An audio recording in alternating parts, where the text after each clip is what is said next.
Swords and Soldiers, how did you come up with the idea for this game? Well, we always wanted to make RTS for console, and we never really figured out how we could do it. Then we saw a little Flash game that had like a 2D RTS feel to it, and then we used it to turn it into a fully fledged RTS game. And WiiWare platform, you know, the remote really added to that concept. So we made it for WiiWare, and it turned out really great.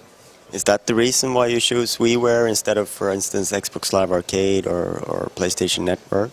Well, it's part of the reason. We also chose WiiWare because it's really accessible to little game developers, and there's a lot of innovative content on WiiWare. So that's also a big thing for us. We like to think Swords and Soldiers as an innovative game. So it's a perfect fit.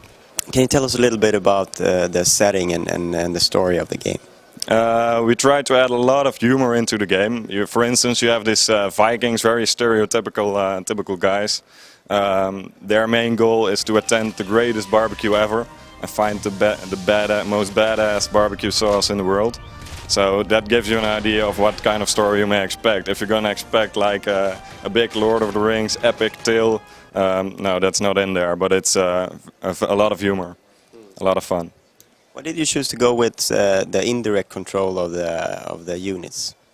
We wanted to make the units more the macro-management-like part of the game, and the spells the micro-management. So you build units, and then you can't influence them anymore. They have their own thing they do, and then you use spells to influence your or your enemy's units. So it's really clear distinction between the two types of management.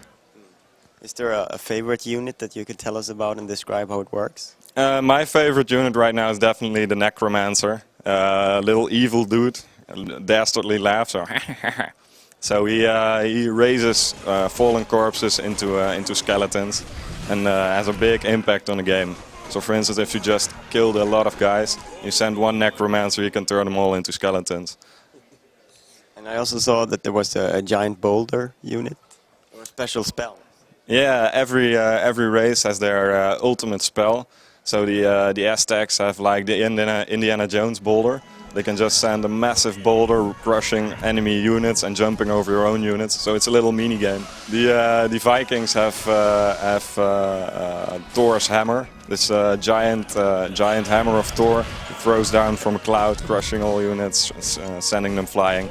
Stuff like that. Well, Nintendo has been really helping us during the development of the game, giving feedback about the game itself, how we could improve on it. So that's really nice. Also, yeah, it's just a lot of fun because WiiWare as a platform, you can do a little bit smaller games, so you don't get stuck too long on the same project. So you can just get really deep into it and make it a really quality game without having to do a development time of like 6 years. And I understand you're almost ready with the game. It's coming out soon. Do you know when? I can't tell you exactly when, but I think the best description is going to be soon.